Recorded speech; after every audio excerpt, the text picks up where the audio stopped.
Welcome to the Pop Culture Pile Driver. I am Jason Rossi. You can find me on the old Twitter machine at Jason D. Rossi. You can find us at the Twitter machine at Pop Culture PD. With me, as always, is my tag team partner in the podcast sphere. He goes by Billy D. Billy D, what's going on?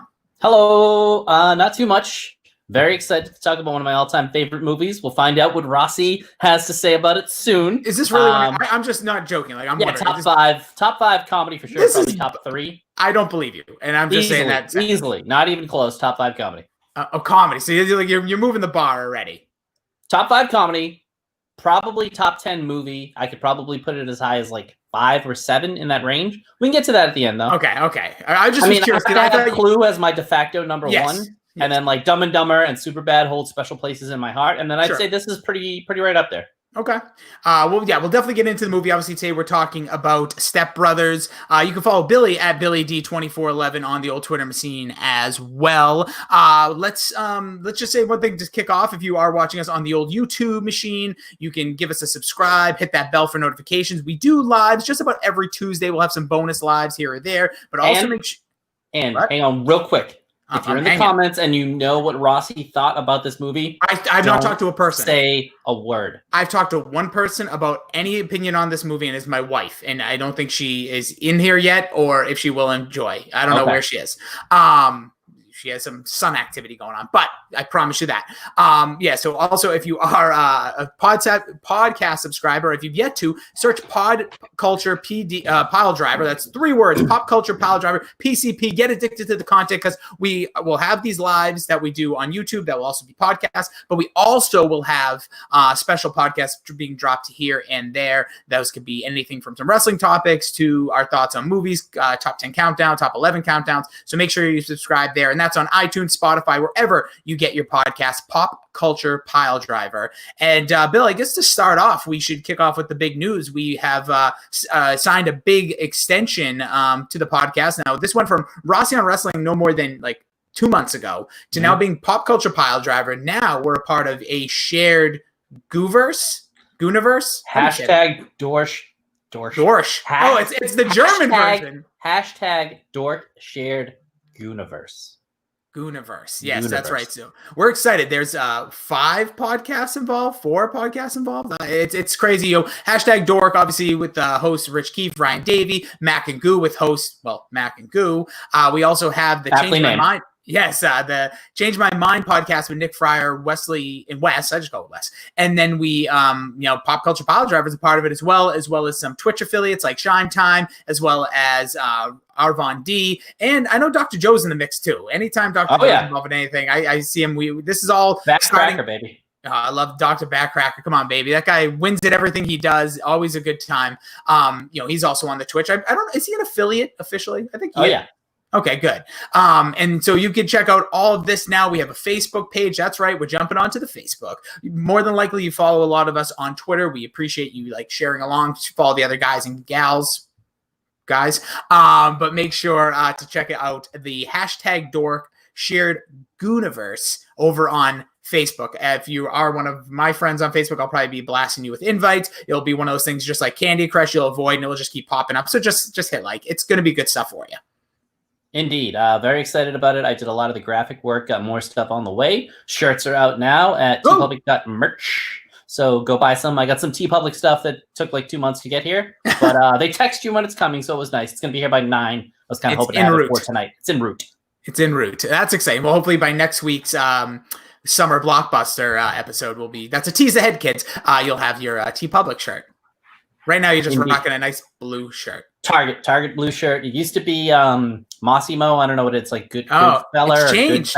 Yeah, it's no longer Mossimo. It's whatever, like good something. I don't know. Most of the shirts Target, most of the shirts I've worn on here have been Massimo t-shirts. But also, if you're just joining the stream, I have shaved my head. No, I did not lose a bet. No, I don't think I necessarily look good with the shaved head. Obviously, it's always my hairline check. Still pretty good. Dipping back a little bit on the sides, but not too bad. Good. Yeah, but Bill, you have the nice flow going. But yeah, I just did this for the Buzz Off with Kids with Cancer. It's an amazing event. Hosted a Zoom. It was obviously with the circumstance we're in. It was a Zoom last week, so I basically did this. But I was chatting with people across the country, but a lot of people, mostly in Massachusetts, that were doing it from their homes, shaving their heads live. It was really, really cool. You can check out all the things they stand for over at One Mission on Facebook or onemission.com. It's a really amazing thing. They're going to be doing another one come August. So if you're looking like, oh, I wish I shaved my head, or I want to shave my head, hold out 2 more months and or not even like 5 weeks, and there'll be another one. So if that's something you're interested in, and obviously if we're plugging charities, obviously Frank Says Hi, we always mention at the end, it is a charity. It gives towards people affected by cancer with experiences. You can check that out at franksayshi.com. All right, Bill, what is on your mind? Dude, I broke my favorite mask last night. I was very disappointed. Kane? Was it the Kane mask? I wish it was the Kane mask, little Kane Rooney. But no, it was one of the ones I got off of Amazon. It was great. It was cloth. It was, hookable on the back. It wasn't one of the normal ones. Fit great. So I was out to dinner and it ripped. And I was pissed. So I had to go home, get another one. But that's like a condom popping. Yeah, it was bad. It was really bad. So I was disappointed because it was the most comfortable one I had. But if you're in the market for a mask, Target has them 2 for $4. And like right when you walk in at any Target, I think pretty much now. And they're great. They fit great. It's very similar to the other one because I will pop it down when I'm on my ride. Sure. On a bike. Sense. Like if I'm on like a long straightaway, I'll just pop it down for a little while, just to get some fresh air, a little bit of a tan on my face so I don't get a ridiculous mask tan that I had for a little while. But Target, if you need a mask, because they have a million of them.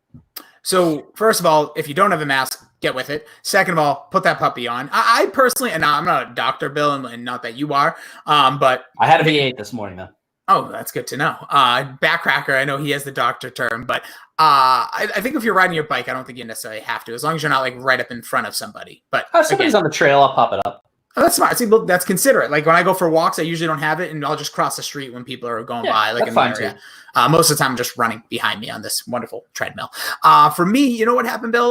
We're on a wonderful platform of YouTube, YouTube TV, which I am a subscriber to. I booted cable a while ago. They just announced they took on Viacom, so they're adding Comedy Central, MTV, BET, any of the other T's, a bunch of channels, and but they're hiking up the price by a good old $15.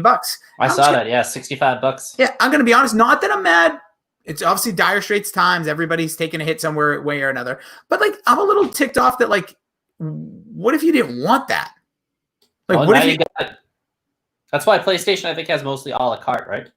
Yeah, but PlayStation blows. PlayStation. When they dropped the whole Nesson thing soured me. I had PlayStation View. That was bomb. Actually, I'll be honest, YouTube TV is better just for like the multi-purpose and everywhere you can go with it. But I was a little aggravated by it, but at the same time, there's no hidden fees. There's no contracts. If I want to cancel, they already said they're not charging you for another 2 months, by the way, for this new price. And if you want to cancel, go ahead. Like the CEO put out an email. So as much as I'm pissed, I'm also like, oh, you got to give him credit for like at least being upfront about it. But we'll see. Obviously Comedy Central, just to a nice little segue, the other night I was trying to find Step Brothers. I'm like, how do I watch this movie? I don't have it on DVD. Never seen it before. And I see it's on Comedy Central. Well, actually, my wife did. Din's like, oh, it's on Comedy Central. Wait, did you watch the edited version? We don't have Comedy Central. So I go, all right, so I guess we have to rent this thing. So I rented it off Amazon. That's how I got it.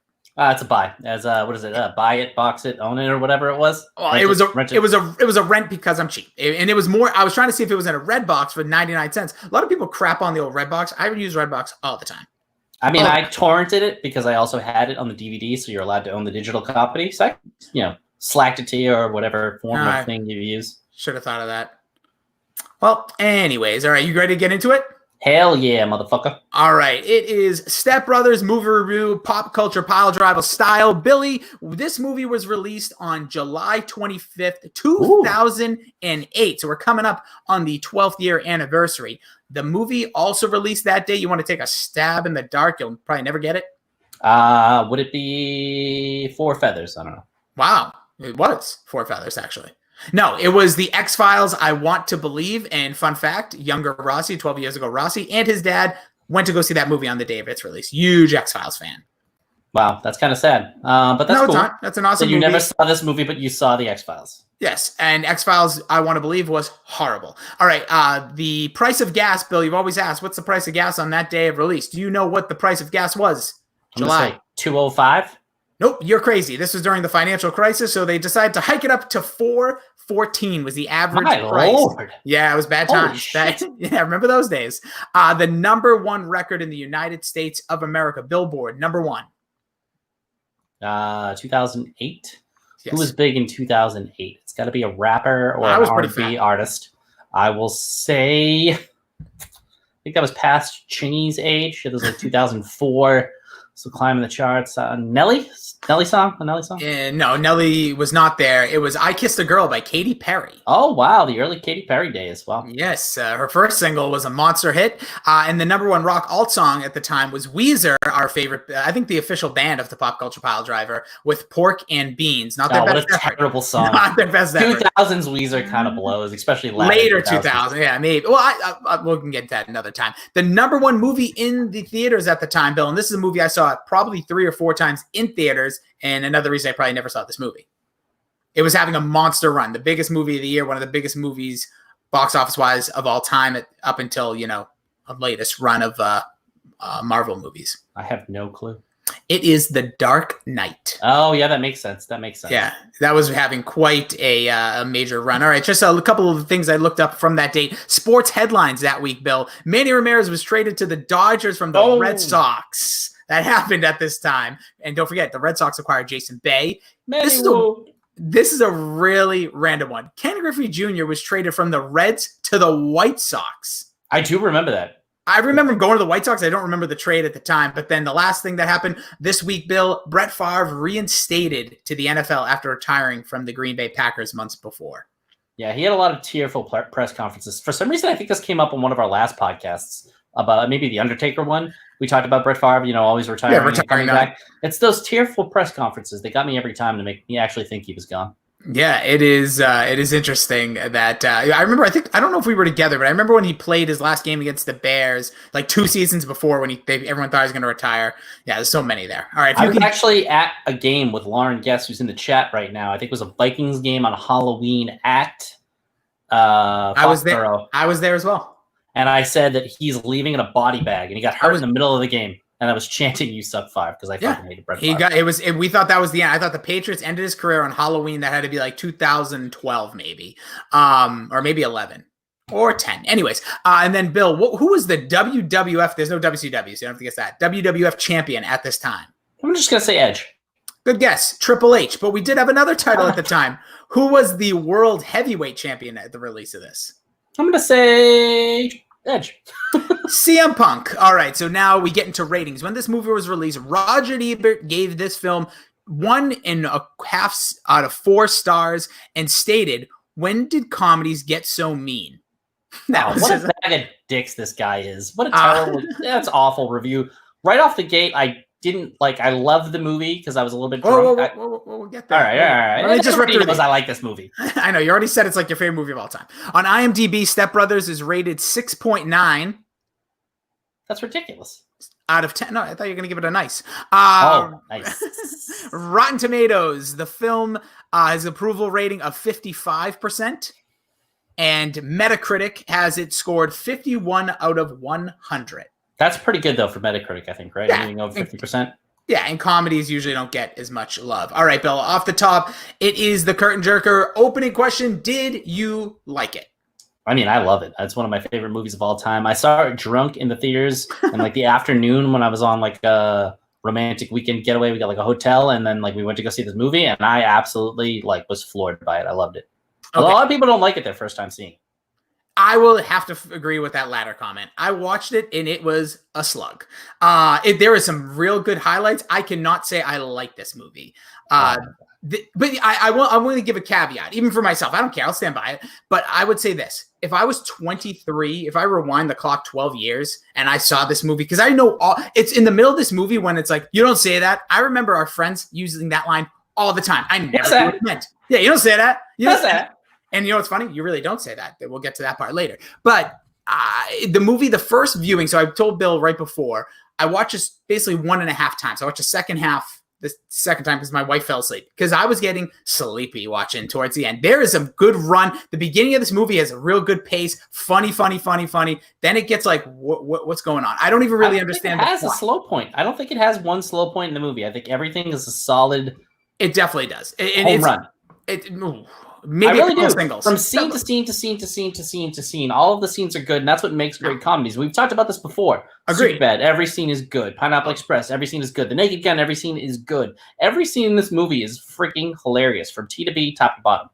I just completely disagree. I found the movie at times dragging, at other times I'm running, what the hell is the point? And the other points I'm just thinking, this is kind of stupid. It's funny. There's funny parts, but the overall, like, 2 39, 40-year-old guys acting like children, funny, but stupid. Like, really, really stupid. Like, at points I'm like, these guys don't have jaw. Like, but then I have to suspend my disbelief. I'm not watching a major film. I'm trying to then, like, so I had to balance that a little bit. Again, that's maybe a me problem, but I don't think I'm alone on that. Next up, Bill, would be casting. What did you think of the casting in this film? I mean, it couldn't have been much better. The guy they got to play the dad is Mr. Dobach. Oh my God. Everything that he does, he will fix the fucking drywall now. Everything he says is hilarious because it like starts off a little slow and then he goes fucking insane like the, what is it? Failures.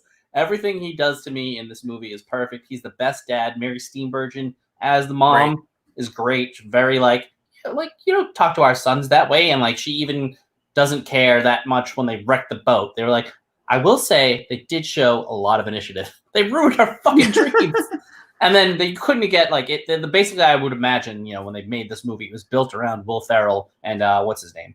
John C. Reilly. I'm going to call him MC Graney the whole time anyways. But because I always do that. But like they were absolutely perfect. And the casting upon casting, the guy over my shoulder here, friggin' what's his name? Adam Scott. Adam Scott as the brother. Holy shit. He, to me, steals this movie. Every scene he's in is fucking hilarious.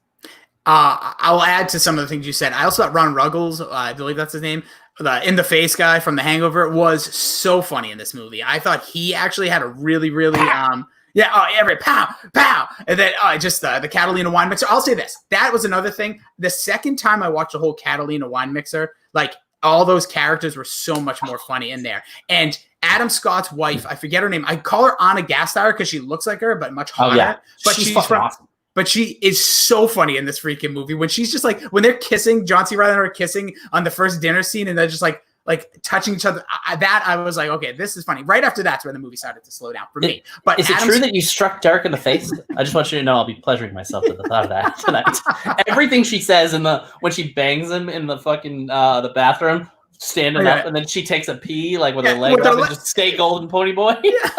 And the other part I thought that was really funny too is when they're gonna have sex. I think it's Christmas or whatever. It's like, let's do something illegal. Well, and like the original version, I think they're like now they just have the extended cut where that sex scene is long. I think that's one of the parts that drags to me. Okay. Like in the original cut of the movie, if you saw it in theaters or have like the regular DVD, it just kind of goes from them having sex. I think I don't even think they pop in or they do for a second. They definitely don't come back in, and it's really quick. You don't get like the interviews with the kids. I think about what they wanted for Christmas. That seems a lot tighter. Catherine Hahn is the actress's name. She's also fucking love her. She is so hot. Like she's like good. Not my type normally. But that like strong, confident woman, that does it for me. Oh yeah, she's real strong. She's the most insecure, like weak woman. But I know you. But mean, her personality is like dominant. In the bed, Bill. You mean in the bed? Yeah. She doesn't. She goes right after it. I thought she was really good. Like you said, I thought the parents were well placed. The problem I had, and call me crazy, but I actually don't see John C. Reilly and Will Ferrell as a great comedy duo. Now, are they both individually good in this your Yes, but I didn't think they brought magic together. Are you kidding me? The scene where they're making the bunk beds, like did we just become best friends? What's your favorite non-pornographic magazine to masturbate? Good Housekeeping. John Stamos. Like that stuff is Velociraptor. Everything they do in that scene to when they're running up and down the stairs to Hall & Oates, one of my favorite songs. Yeah, you make my dreams come true. Them playing karate in the fucking garage, watching Steven Seagal movies. It's just like, and the father getting worried about it. And the scene where they're building the bunk beds. So many rooms for activities. Oh, just my mind is spinning with all the activities we can do. And then he hops on the thing. Do you like guacamole? And then he fucking smashes them. It's amazing. I think they're like comedy gold together. I don't think they've recaptured it a lot since.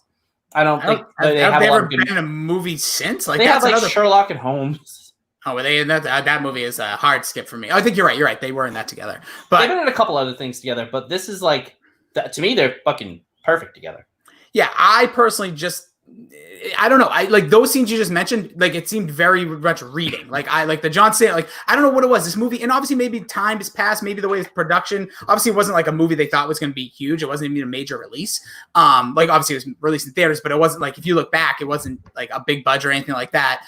I just didn't find. I don't know. Holy they didn't do it for me. Santa Claus shit. When they get the night goggles and then the sword. Why do you have you see that smudge? It's a pretty recognizable signature. Randy Jackson. Randy Jackson. Well, this is why I have on me, and you're not going to not get his autograph. You're not going to not get American Idol judge Randy Jackson's autograph. Like, I find some of it funny, but I just didn't overall find the entire film that, like, hilarious. And again, I just thought both those guys individually, really good in moments. Together, I was just like, I didn't see, like, the Hall & Oates scene, like, I actually found that was, like, I was like, what is going on here? I didn't find that to be, like, extremely hilarious. Like, I'm a big montage storyteller if you can do it right, and they do it well right off the top to establish the father, the two, like the Brady Bunch scenario almost of the father and the mother getting together, and then like the wedding scene. That's one of my favorite all-time friggin' Billy drinking a dip bottle. No, it's Crystal Light, Mac, as you know. Having a little cough today, but like all the montages I thought worked really well. Like the montage when Derek is trying to sell the house and they dress up as like Hitler. And KKK member across the street. That is fucking hilarious. My God. Okay, that was really good. That was a good part with the whole brother, because that was post when he punched him in the face and all that. That was really good. Like the brother, and just so you know, I read about that. Adam Scott's character was originally, I don't know, written or was proposed to be John Hamm. And I thought about that. I feel like John Hamm would have fit it better. Hear me out. The look and like the feel, because I don't think Adam Scott like has that look of like, he just looks like a tweenie, like a he jerk. He played a bully in Boy Meets World. Well, yeah, that was also 15 years earlier. But He's versatile. I like Adam Scott. I think it was actually, he ended up making the role work for him. Hearing John Hamm, I'd be like, oh, that would make more sense. Like the look. John Hamm has more like distinguished look and all that. I also love the scene when Adam Scott pulls up his shirt with his abs. You could totally tell is in his. Lab this shit up with Keels every day in the shower. Cards since 2003. And then the Dane Cook 20 minutes. Like if you watch, that's one of the best supercut bloopers because they just have them do like 100 takes of everything, and that's the one they went with. It's fucking outstanding. I also am upset about that. I'm a big Dane Cook fan, so personally, everybody is. He's awesome. Again, really I think Keith said it. If you didn't like Dane Cook in the early 2000s or whenever it was out, you're fucking lying. You weren't alive. All right, so now we, what do you think about the speak and spell here? What do you think of the acting and writing in this film? I mean, I think it's pretty phenomenal. I thought a lot of the scenes like cut together very well. I mean, as much as it was outrageous. The like leveling of the movie made a lot of sense. If you introduce these like two childish characters, basically 40-year-old kids living at home, like the progression of them living at home, them getting together, the parents being okay with it at first, and then like, all right, get jobs, get the fuck out of the house, you ruined my boat, I hate you, and then getting them back together. I actually thought it was a nicely told story, and it didn't have that typical Judd Apatow like lull in the middle with like a shitty love story or something to like bog it down. It was pretty much just point to point to point. It was a buddy cop, a buddy movie, a bromance, if you will. And I thought it was beautifully told for a comedy. Yeah, not feeling the same as you. I thought the acting was good. I thought, like I said, I thought all the people in it were great. Also, I don't think this is a Judd Apatow. I think he just produced it. I don't think he actually directed. I think Todd McKay. I want to make up. I think I made up the first name. I know it was. I could tell you right now. It was produced by. Yeah, produced directed by Adam McKay. So Adam McKay was the one who I think worked on a lot of the Funny or Die stuff, if I'm not mistaken. But anyways, I thought the writing was fine. I thought, again, it was just a bunch of like stupid like one-liners placed in places, which is fine. Like, don't get me wrong, I love that stuff. I like the stuff I grew up on from like the 90s. That was a lot of the stuff I loved. I just wasn't overly like overwhelmed with like, oh, this is great. Where are we all going? Like, honestly, like at the end of the day, we'll talk about it in a few minutes, but like the whole Catalina wine mixer thing, if I heard that line, the only reason that seems funny and people saying it is because they said it. And Billy, you've always said this to me, the power of threes, the power of sixes, the power of 10. Dolph Ziggler faced Goldberg, totally odd segue here, at SummerSlam last year. And one more time would have been great. And you wanted him to spear him like one more time because it kept happening. They said Catalina wine mixer so many times that I said to myself, I don't remember if I found this funny or not, but by the amount of times I started hearing it, I started giggling to myself. Like, it was just like so dumb, but funny. I will give them that. But that's where I found like the writing went into those places. Overall, I thought, great. Nothing to write home about personally. Repetition is the key to comedy, and the key to comedy is repetition. Next up, Hit My Music. Bill, what did you think of the use of music in Step Brothers? I thought it was on a Tommy Boy-esque level here. It was amazing. I mean, literally from start to finish, from A-Punk kicking it off, which is very appropriate because if you have that on your iPod, it's usually the first song that plays, right? Because of A-Punk. Yeah, that was not worth it. Did you just Triple H yourself over there? Yeah, and I don't know. I don't even know if it picked up on screen. It's all over the place. There were so many different uses of like legitimate music in the movie. Great uses of the live on stage. We're here to fuck shit up when they're doing the interviews, and then they have a few actual songs: Boats and Hose, the Nina, the Pizza, the Santa Maria. I'll do you while I'm drinking sangria. Yeah. Nachos, Lemonheads, My Dad's Boat. You won't go down because my dick can float. Then he sings the Let's Give Him Something to Talk About. Hall & Oates from start to finish, even the ending where they're singing like the Ave Maria type song and the drum solo and the Boats and Hoes. I think this is one of the top like music use movies I like. And I think that's what makes movies great is good use of music. Every time they use music in this movie, it's done perfectly. I think you've blown your own brains out on this movie. I think the Hall & Oates scene is so out of place that any other song would have fit a little bit better. I don't think it makes any sense for that scene. You Make My Dreams Come True, and these two dudes finally realizing that they kind of like each other and they're goofball and kicking pineapples and watermelons and then breaking things in their rooms and all that stuff. Weird use of music, I found. I loved the performances that you said. Will Ferrell, first of all, if you didn't already know, Will Ferrell already, obviously that was his real voice. John C. Reilly, that's him really playing the drums. I thought that was kind of like a fun thing. I didn't know for sure. You never can really tell. A lot of people say that, but Dana Carvey rocks the fuck out of those drums in Wayne's World because he can play them. Sure does. But yeah, I found the music like fine in here. Like a lot of times, but I did like A-Punk to start. So I'm a big alternative rock fan, and the late 2000s had a ton. Like they were throwing in like random plays in there, like songs nobody would recognize today unless you were listening to like alt radio in 2008, which I was like living that life at the time. Yeah, me too. So I really, really enjoyed a lot of the songs. Just the play of music within it wasn't great. I also like the final scene. They had like that like crazy song playing when they were beating the crap out of the kids, which that is a really funny scene as well. That actually was a great way to end the movie. That actually helped the movie in my eyes. And the whole crazy thing with him and the psychologist or psychiatrist, that also Angel Face. Can you please not call me that? That's one of my favorite scenes. There's so many good standout scenes. What do you do with your hair? How do you prove you're an adult? Do you carry your high school diploma around? What do you do when there's inclement weather? Oh, and then Mac, every time I come, I produce a quart. Great line. And she goes, that is offensive. Of all the things they say in that song, she goes, that is offensive. That is actually the least offensive thing that is said. That is potentially factual. Yeah.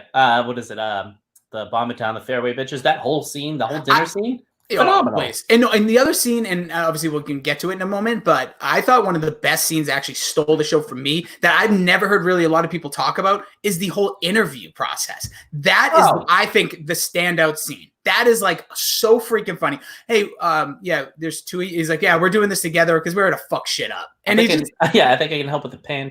Yeah, that. And he goes, hello, Miss Lady. The way he peels up from the side. See, I think John C. Reilly was so damn good in this movie. But I did think that like that whole scene, I forget what he said. He's like buzzsaw, Oprah Winfrey. I forget the second name he uses. Just shot out of a cannon.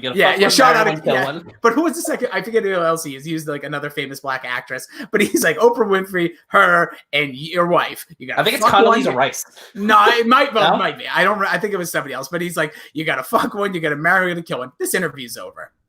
Yeah, Mac points out. Shut your mouth. Just shut your mouth. The whole pan. Is there a D at the end? No. It's an M. Oh, 2 M's. No, 1 M. And then just like, this is a place where you clean up trash. Like, get out of here. You two wore tuxedos to an interview that requires you to pick up trash. That's it. Yeah. That was good stuff. All right. So, Bill, well, speaking about it, act it out. We can each crack a scene here, if you like, for this movie.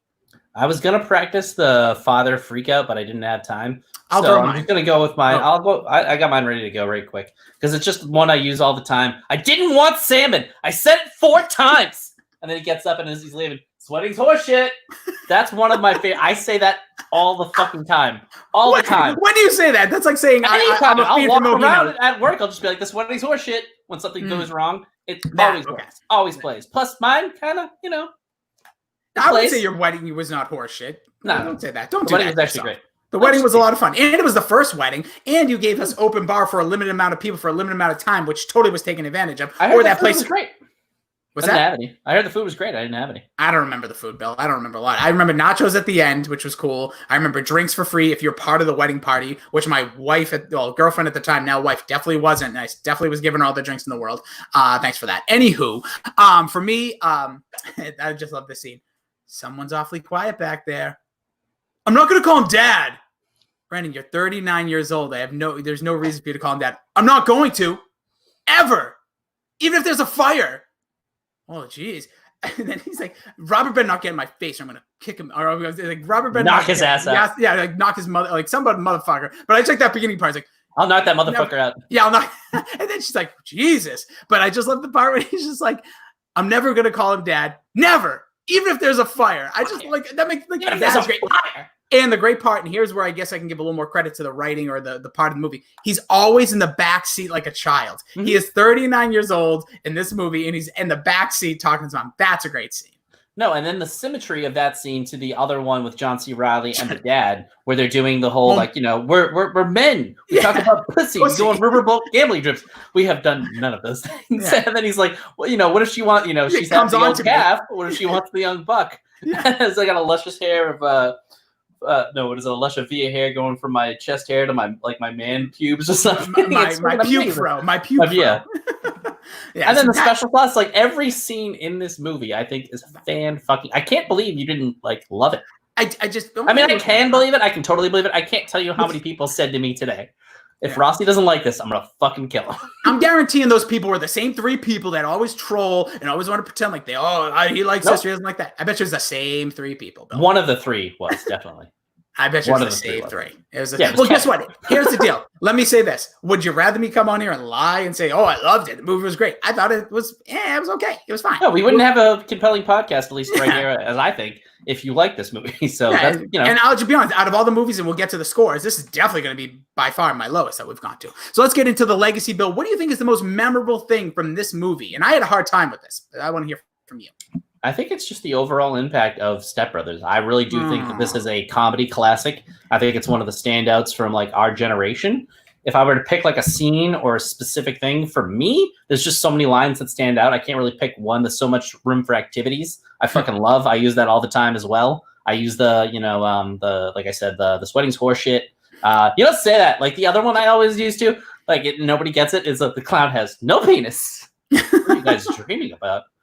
Oh yeah, I'll kill you, Leonard Nimoy. That was another scene that was ridiculous. It was so stupid. See, that part I didn't even understand. When they both sleepwalk, they both do all that ridiculous shit to the house. That to me was where I was like, "What is going on?" And did I miss something? Maybe I did. Was there a pre-reference that they both are sleepwalkers? That happens? Yeah. No, she just they kind of it's the same coincidence that happens when they're, about to do it. And she's like, he's like, I have a 40-year-old son that lives at home. And she's like, I have a 39 son. And that's just the rule of threes kind of progresses that they do the same thing over and over again. They're very similar to the point where they both sleepwalk. I gotcha. Yeah, didn't like it. But for me, I'll say Boats and Hose. Now, without knowing the movie, without seeing the movie for 12 years almost, Boats and Hose to me was something everybody talked about. Everybody was singing different lines. I think that is the part that people legacy-wise will always look back at for this. Yeah, I mean, Prestige Worldwide actually was fantasy team names. So I will say that's probably one of the lasting legacies. That was everywhere. That was everywhere. Prestige Worldwide. That's a good point. I got to give you that because I remember seeing that and never understanding. It's like office references. Some people say somebody said something about Schrute Farms today. I don't know what that meant. I don't even ha-ha it anymore. In Slack, I'm just never seen the show, bro. Sorry. So the other thing I will say for me, because I love Derek so much, the standout thing actually, now that I'm thinking of it for me, there's just so many, but the Sweet Child of Mine in the car, I could watch that scene a million times when he's just degrading his wife. You didn't even look good, but you're singing it. Yeah. And he's like, ow, bow, I'm Derek, and I can sing high. That is just one of the best scenes of the movie. And it's right smack, in that the end of the first act kind of thing. Yep. And it's just perfect. Yeah, the Catalina wine mix. That's another thing because I've heard that forever. Never knew what it meant, and that's another thing. Ron Ring goes, "Whoa, slow down, hotshot." He's like, "I want to run the Catalina wine mixer." Yeah. So I thought, there was a lot. Obviously, there was a lot to this movie. I think just for me, I think Boats and Hose, just because, like I said, people are talking about that. Also, fun fact, Bill, there was a Step Brothers soundtrack, what's the name of the group again? I just lost it. I was supposed to say Amnesty Worldwide. What was their name of their group? Prestige Worldwide? Yeah, Prestige Worldwide. There was going to be an album actually released featuring Rihanna. It was like Kings of Leon. There was all these different bands that they were going to take parts and like this was going to be released, and it didn't end up coming through. I don't know why. Just fun fact on the movie, but I don't know. That also is just interesting. I would have been interested to see if that ever happened. But the You Don't Say That scene, just going back to that, he uses, this movie uses, and we can, I guess, just segue into our next thing. Then Now Forever does this movie stand the test of time? For me, I'll just start. Like, there's a lot of language. Now, obviously, things change, and we are living in totally different times. But like, they use a hard R many times in this movie. Mm-hmm. They use a hard F, and I'm not talking about a 4-letter version. And the hard R is that you don't say that, and you technically don't say that anymore. It actually was funny to me, and I said this to my wife when we watched it. You don't hear that a lot in movies now. Like, I listen to, and I may have mentioned this before, like I listen to a lot of like Howard Stern clips from the past, like Howard Stern show. And he used that all the time. Mm-hmm. And, but like hearing it in this movie, so like nonchalant and like me wanting to laugh, but really it's like that weird complex I was having, like, oh, I can't say it. But like the way people use stuff is obviously it. Like at the end when Derek and Brendan are about to hug and he's like, no, you something. He calls him a hard F, and I like burst out laughing at the moment because that is like funny stuff, obviously at the time and what was going on. But does the movie hold up? So that's a hard question. I think I can watch this movie once a month, and typically when I go on vacation with Kevin, one of our buddies who's in the chat right now, we will watch like this. We will watch this while we're getting ready for we're in Vegas, sharing a hotel room, or like Superbad, oiling each other. Yeah, oiling each other up, sleeping in the same bed, spooning it up, Half Moon style. But yeah. Like, hey, at least you sleep. When I go to Vegas, I go with the guy who snores and I can't even fall asleep. I have to end up spending $250 at 2:00 in the morning just to get 3 hours of sleep. So I can't complain. Watch this once a month, probably maybe every 2 months, but I'll pop it on when I'm doing graphics for work or something, and I don't need to be like listening to what I'm doing. I can kind of just, do whatever. So I've seen this movie probably close to 40 times. Interesting. So, but do you think it holds up? Like, do you think it is as... See, I don't know. Like, I think it's good. I think like there's moments of good. I just don't know if it's like a movie that like you watch in 2020 for the first time and go like, oh yeah, this is like, I see how this like holds up over time. That's just my 2 cents on it. Cause I just felt like there was a lot of stuff that, I don't know. It was fine. The movie was okay. Movie's there. It was a movie. All right. Pull apart, Bill. Any final thoughts on the flick? There's so many different things that I love about it. Even like we do strictly 80s Joel. That whole scene with the Lose Your Dinosaur, as Dr. Joe in our comments just pointed out. But Dad, you're a human. Yeah. Like, it doesn't make any sense. Like, what are you doing?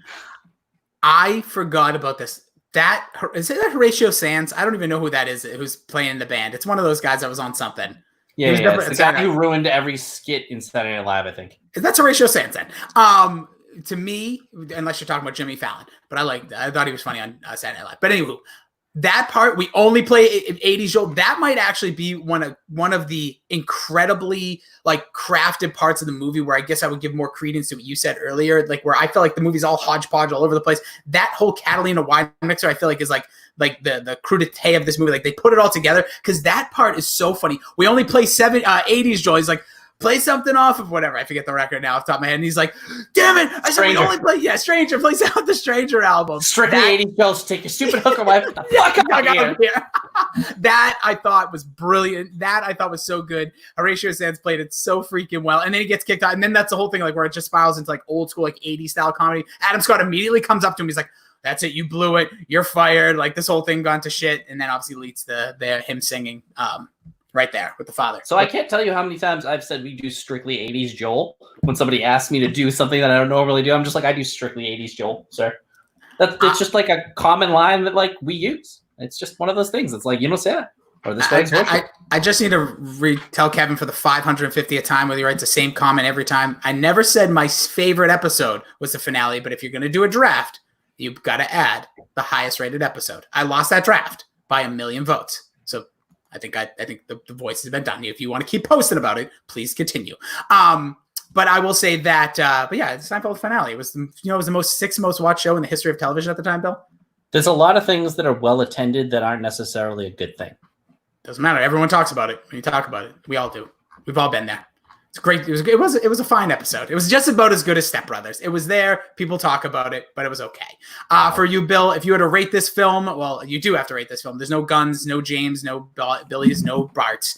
That should be ours. Yeah, the Billy gun to your head, Bart gun to your dick. Your dick. I love that. You have to rate this film from 1 to 11. Rock hard 11. Oh. Oh man, a hard 11. I don't give it away. I can't pull apart anything here that I'm like, I don't like this. Everything in this movie to me is like very good to great. Everything.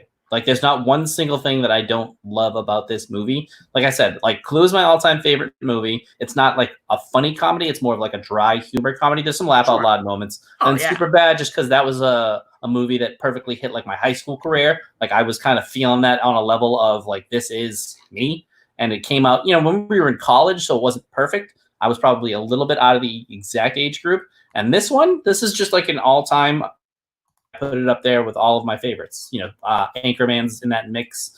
You know, 40-Year-Old Virgin's probably a little bit out of that. But like in that like genre where they were just kind of hitting home runs of all those, you know, esque movies in this era. And I put this like a top 3 Judd Apatow movie. All right, I'm not ready to make that type of a conclusion, but I will say for me, it was hard because I want to be fair. Because I also, like I said, I gave it all away to Tommy Boy. I gave Tommy Boy my firstborn, who's sleeping right now, and I basically gave it away on the first date. I'm not a perfect score type of person. So like for this one, like I think Mrs. Doubtfire I put somewhere in like that, like 7.5. I can't even put it that high for me. Like this is like. You think Mrs. Doubtfire is better than this movie? I have to watch this movie. Belly gun to your head, bark gun to your dick. Mrs. Doubtfire I would more than likely enjoy more than this movie. Again, this movie's stupid. I know it's funny, but for me, I would have to probably score this thing about a 5.5. Because you realize that. Sorry, go ahead. No. I don't realiarlize, but what is it? What should I realize? I was just gonna say the premise of this movie is way more plausible than Mrs. Doubtfire.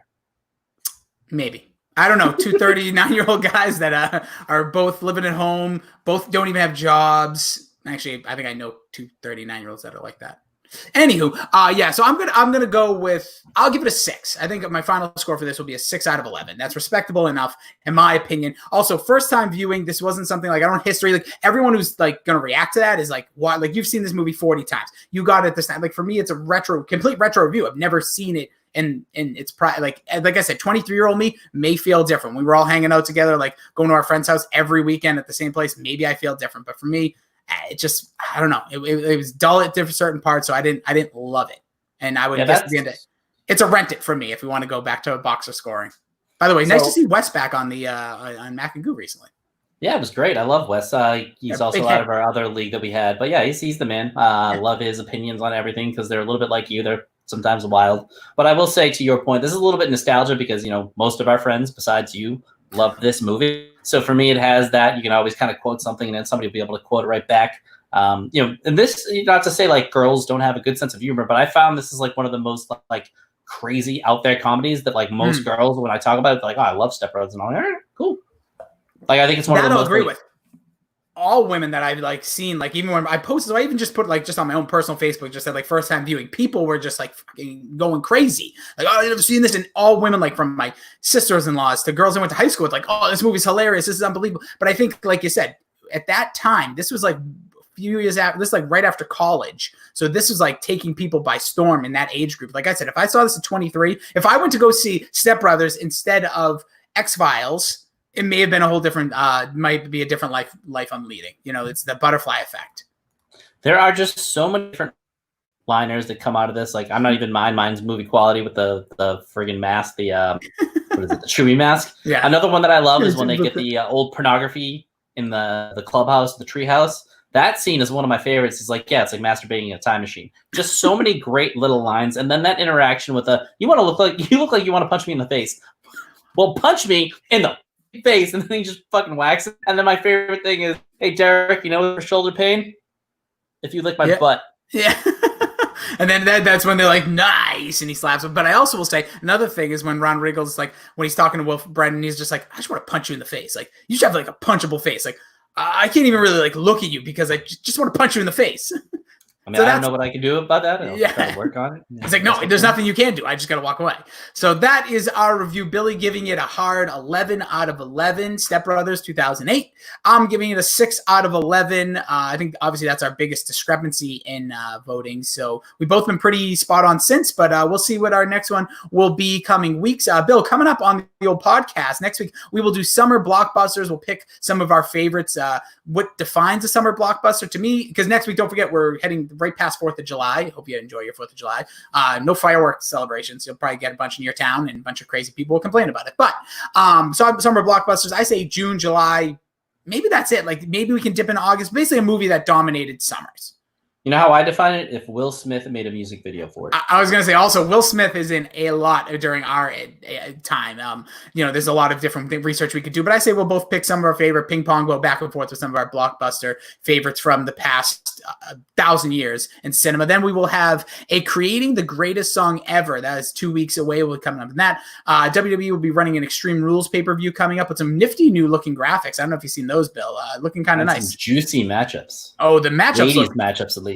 Oh, they look real good. We'll get into that. We'll do a post show on that one. We have an open week, and then we will be doing the week that baseball, basketball, and potentially hockey returns the last week of July. We'll be talking about our favorite athletes. Yep. I got a lot of them that like most people wouldn't like. I have, the my 24 and 11, a lot of people might think it stands for certain athletes, and it certainly does not. So that'll be a lot of fun. I love talking about my childhood heroes. So that'll be dope. Yeah, and inspiration just off one of your tweets the other day from somebody, a quarterback that will definitely be on there, Randall Cunningham, the original human highlight reel. No, he's fucking amazing. That I could watch those highlights. They didn't even have one of his best ones because I think it was just like his launch throws where he like puts his hand down and like scrambles around. He just made so many amazing plays. And like the 2 times in my life that I really got into football was Madden 94. And he was awesome. And I had a fantasy football league for fantasy football with my dad, and we drafted him on the Vikings, and he was fucking unreal. Yeah, I think that'll be a lot of fun to kind of look back at some of our favorite athletes from today, the past. Like basically, I have like a handful of people I can always consider like my favorite athlete at a certain time. So it'll be fun to do that. But again, don't forget, if you want to get involved with us, you can find us on Twitter at PopCulturePD. That just like a new Twitter we just kind of rolled out. So if you're like, is this really them? Seems like it's one of those troll accounts. It just has like 6 followers. No, that's really us. We could use it. We are Strive to 105, and then I will take a picture like photo booth, Robin Williams style. I will be taking a dump, and I'll have someone take a picture of me. Not from any peculiar angles, just an angle that you get the hint. So the Strive for 105 followers there. You can subscribe to us on YouTube. Anywhere you get your podcast, subscribe. Put us, let us know what your thoughts on this. Don't forget, let us know what you thought. From a scale of 1 to 11, what do you rank Step Brothers? If you're still in the comments, drop your number in there. If you're an 11, you're a crazy person like Billy.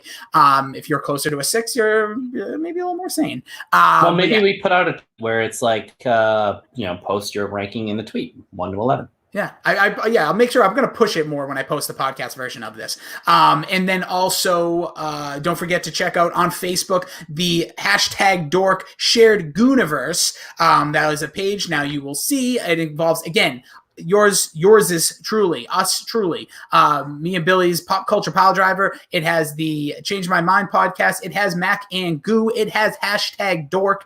It has Twitch affiliates like Dr. Joe, the Backcracker. My cat just came down here and scared the crap out of me. That's not the name of the podcast or a Twitch affiliate. Arvon D is on there, as well as Shime Time. So get subscribed to all these channels. We're going to be having a lot of fun. There'll probably be a lot more collaboration and things going on in the future. So really looking forward to that. Again, Billy's doing all the graphics, the hard work. We're just recording crap for him. Should be a lot of fun, though. And speaking of that, we were actually on the Dork podcast, I believe, last week. Yesterday? On Wednesday, I think it was. We could go tomorrow. We could go tomorrow. Yeah, I don't know my days. I'm all messed up right now. But that was a lot of fun. We played Know Your Bro, which I'm thinking about making a board game. Not a board game, but like one of those Cards Against Humanity games. Because why not? Be fun. You should. It's like Lily's dad, Chris Elliott from How I Met Your Mother. He always came up with wacky board games. That could be your thing. Oh, man. The Burning Beekeeper. What an episode. But real quick aside, we lost the poll. I think we came in second. Yeah, that was bullshit. Change My Mind and Shime because Mac and Goo got like 30 minutes. But Well, that's fine. You know what? I always like to say in Billy USA, sometimes the shorter the amount of time, the better the product. It doesn't have to be the best or the longest to be the best, especially my sex life. But I would say that at the end of the day, I thought we did a great job. I thought it was a lot of fun. Thought it was different, something you're not going to get anywhere else. And I think it's something we bring back, whether it's with them or other people. I think you came up with a great concept there. I think it would be a lot of fun. I did not get to tell my most embarrassing story, and I don't think we can use that question again. So can I quickly tell mine? Do you want to hear that? Yes, I do. And then we're going to end it on that, so make it good. Do you know what mine is? We'll play a little Know Your Bro right now to end this. Yours could be a lot. Like in my head, I was thinking about it. There's two that are really standoutish. I think Kevin knows. All right, what is it? Okay, so when I stepped in my own shit. Oh, my God. Is that this is in Vegas, right? No. This is in high school. Last day, one of the last few days of high school. So I used to work in an establishment, that sold groceries. One of those big stores. Oh, yes. Okay, and that you would stop at and shop. So correct me if I'm wrong. You crapped in the shower in Vegas. Yes. No, that was in a hotel room in Foxwoods. I did that for money to take someone up to dinner. Continue with the other story. Sorry. Totally worth it. I also ate cat food and bought a woman's hat. We'll get to all those later. That's true. But I always I wanted to shit in the urinal when I quit. I never did. And then we're in there one day to get something for poster board during, it's the shit in the urinal story. I'm like, Kevin, watch the door. I'm going to shit in the urinal. This was a month after I quit. So I found a pop a squat. I take a shit and then I go back to look and I missed. I got some of it in there, some of it not. That's a hard hit. I stepped in my own shit. Literally. My own shit. So I come out the door and I'm all disheveled and all disappointed. And Kevin's like, what's wrong? I was like, that's what I get for being an asshole. He's like, what? I was like, I stepped in my own shit. So what I did was I went down to the aisle that had the toilet scrub brushes. And I grabbed a bottle of Lysol, sprayed my shoe, grabbed the toilet scrub brush, scrubbed my foot, put it back. Oh, there, Bill. Drizzling, literally the drizzling shit. Oh, the Jesus. Wait, so there's shit stains throughout this shopping place that you get food. It was like your little shit stomp through the store. Yeah, I worked at a couple of them. You don't know what it is. I worked at a lot of. I don't care where it is. I really don't care. The fact that you step in your own shit, you carry that shit through the store, and then you take one of the brushes, you spray Lysol, infect that shit, and then you scrub it so you get through the little grind. We were in a sneaker. Yeah, I was a terrible person back in the day. So the funny thing is, when I went back, you leave the scrubber there. Yeah. So the funny thing is, back in the day, I went there again to use the bathroom, probably 2 weeks later, and I had to do a number 2 again in the actual toilet. And I swear to God, that scrub brush was in the stall. They didn't throw it away, because there was never a scrub brush in there before, and now there was a scrub brush in there, so they didn't throw it away. So maybe to twist this, maybe you did them a favor. If there wasn't one before, you added it. I mean, looking back, that's one of I'm so embarrassed by that story. And it's a fucking dick thing to do. But I was freaking out. I was I stepped literally in my own shit. Well, I don't really. I got nothing. That's it. So that's our review of that's a shitty story right there, and that was our review of Step Brothers. Again, don't forget to subscribe to the podcast over on wherever you get your podcast. You just search Pop Culture Pile Driver. That's 3 words. PCP. Get addicted to the content. Billy, you're a shitty person. We'll catch you next week. Frank says I.